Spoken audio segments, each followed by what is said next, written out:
is black terrorism facing the whole world?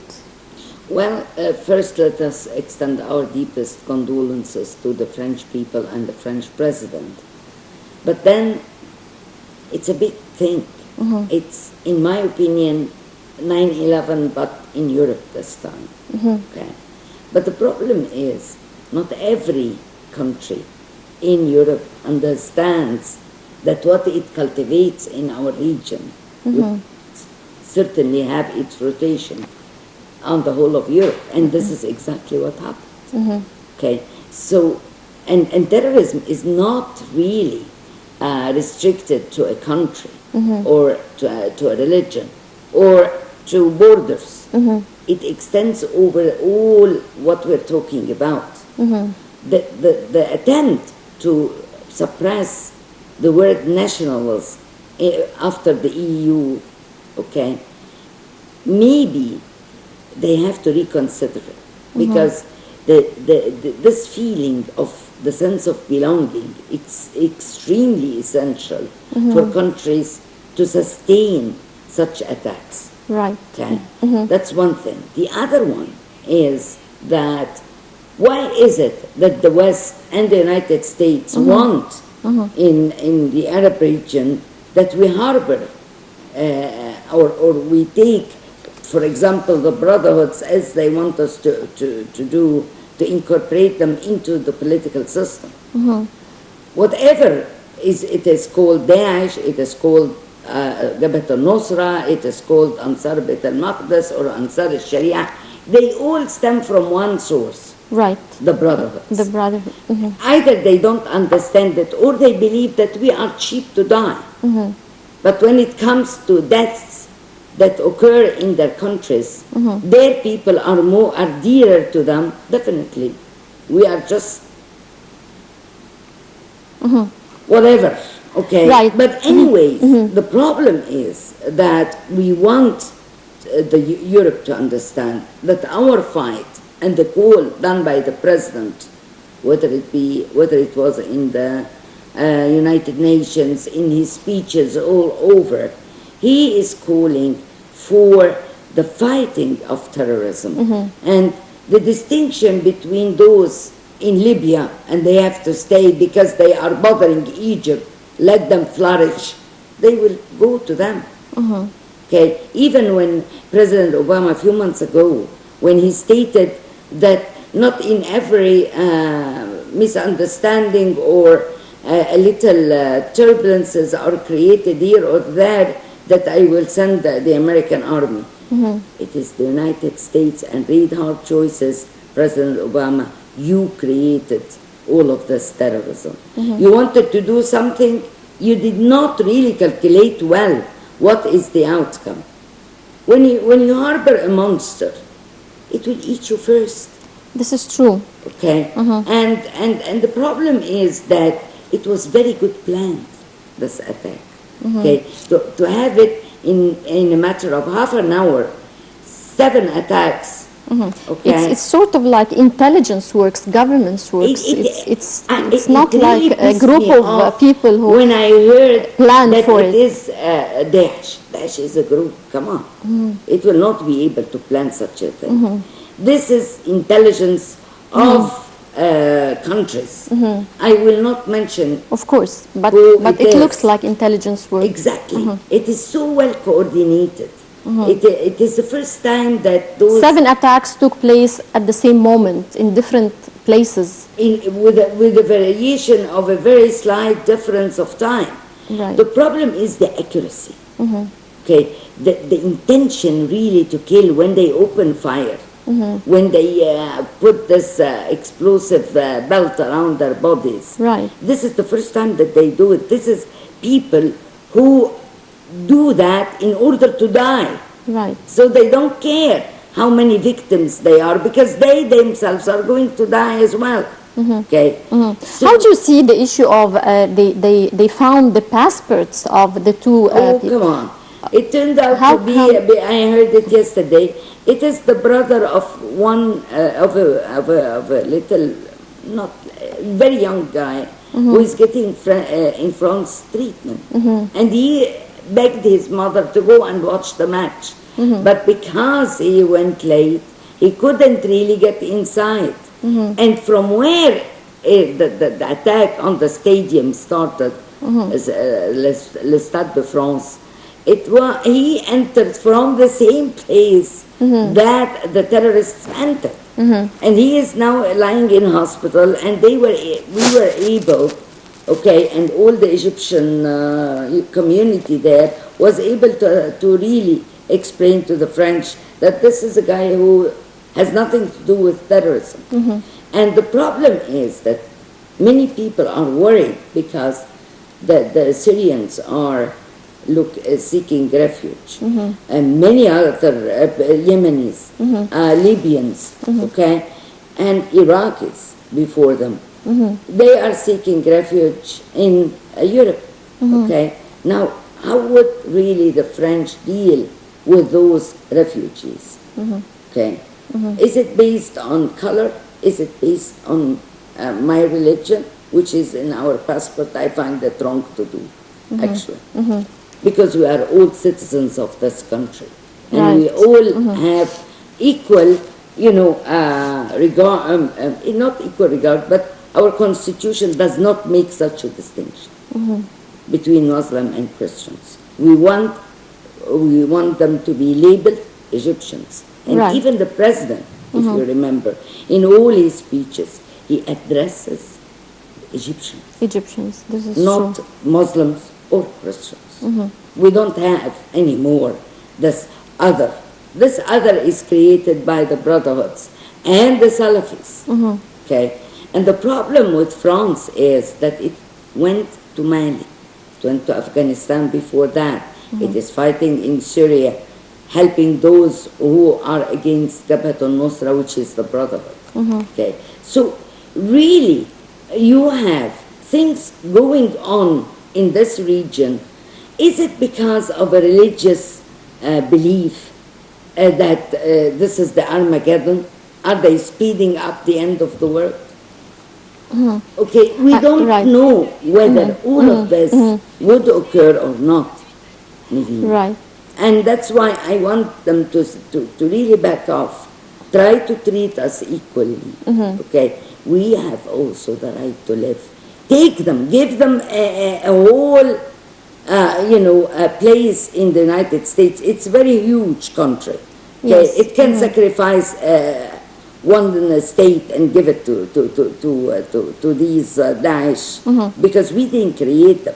Why should we pay for it? We're still with the same issue, and from El Masri Al-Yom, a front page, we read, Daesh targets the heart of Paris, 128 killed, 300 injured, including an Egyptian and a Syrian passport beside one of the suicide attackers. The Eiffel Tower stood dark in a symbol of mourning as France struggled to absorb the deadliest violence on its soil since World War II, coordinated gun and suicide bombing attacks across Paris that left at least 129 people dead and 352 injured. And President François Hollande vowed that France would wage merciless war on the Daesh group, which claimed responsibility for the mayhem as investigators raced to track down their accomplices and uncovered possible links to networks in Belgium and Syria. Paris prosecutor François Molin said the attackers in the Bataclan concert hall where 89 people died mentioned Syria and Iraq during their rampage. And now, dear viewers, we go to this report and we'll be right back. Hang out on Saturday from Dublin to New York. This as global landmarks were bathed in the French colors and thousands marched in solidarity with Paris after attacks that left at least 129 dead.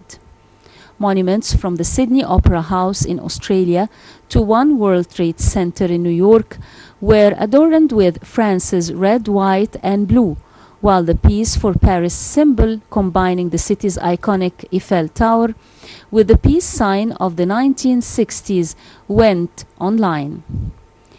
New York's Metropolitan Opera, led by star tenor Placido Domingo, mourned the victims of France's worst ever such attacks with an unscheduled performance of the distinctive French national anthem. Outside, some 2,000 gathered in Manhattan to sing their own version in Washington Park Square. While in the U.S. Capitol, French expats came together in Lafayette Square, named after a famous Frenchman from the U.S. War of Independence, to mourn.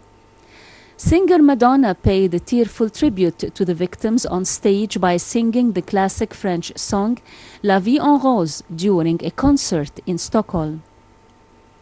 Many of the 6,000 participants in a march in the Irish capital were draped in the French blue, white and red flag, while others also sang the national anthem.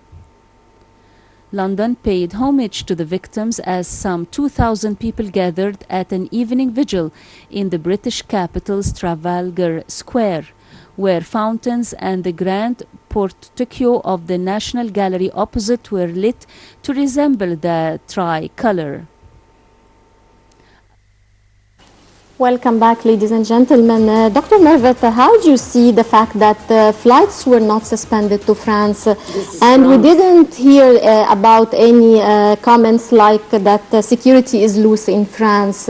How do you see the reaction of the international community and the United Nations to this issue? Okay, Ban Ki-moon is not worried. He was not worried? He did not declare that he was worried. Neither did we hear anything from activists who are advocating freedom and of whatever, stand against the decision made by President Hollande yesterday to declare a state of emergency, in which he banned, demonstrations, in which he gave right to the courts, the military courts, to take into consideration all those who are suspected to have taken, part in this, what happened.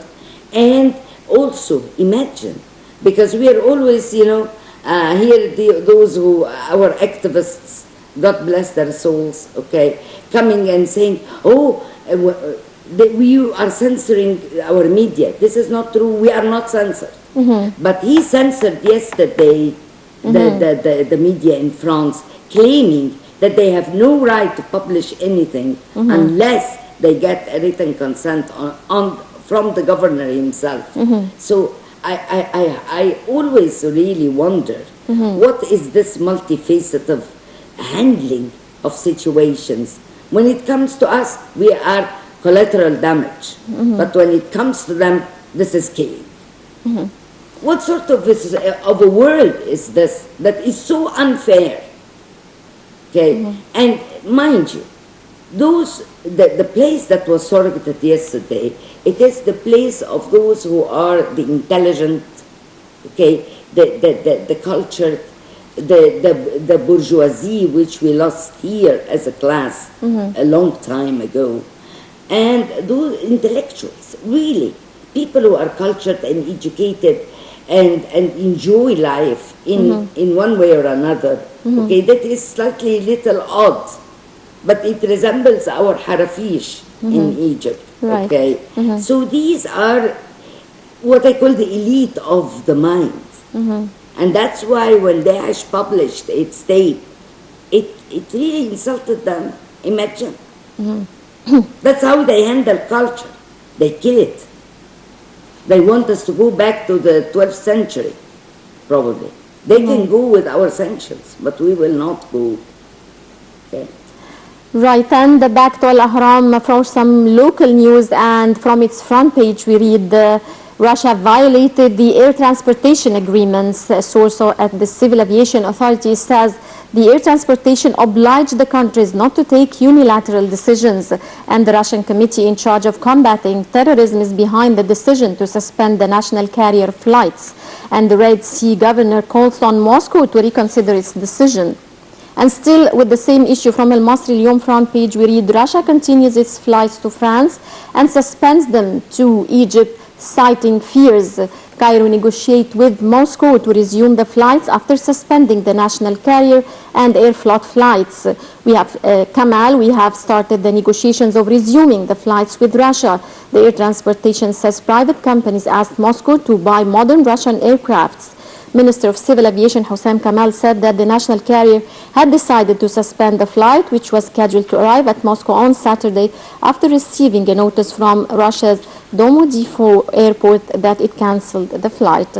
Dr. Mervat, how do you see the fact that Russia continues the flights to France and suspends them to Egypt, citing fears? I am beginning really to be slightly worried about our relationship With Russia. Okay. Because you remember before the entrance of Syria, or the intervention of Russia in Syria, okay, the Americans and the Russians sat together, okay, Putin and Obama. But have they really divided the region among themselves, and we are dispensable now to the Russians? Would be a question. Because really, there isn't anything that gives excuse to Russian attitude. True, they are saying, being diplomatic and say it's only going to be for a while, but I don't believe it. Okay, I don't believe it. But it wasn't expected, because we are people of the heart. We are not people of the mind. This attitude and this way of dealing with us is to the Egyptians not just unfair, it is unacceptable. Right, Dr. Mervat Madkour, Professor of Political Economy of the Middle East Research and Development. Many thanks for your input and for your insight, and we always have a pleasure to have you with us. It's always a pleasure to be with you, Naveen. Dear ladies and gentlemen, now we go for a short break, and we'll be back to resume the rest of the segments of our breakfast show.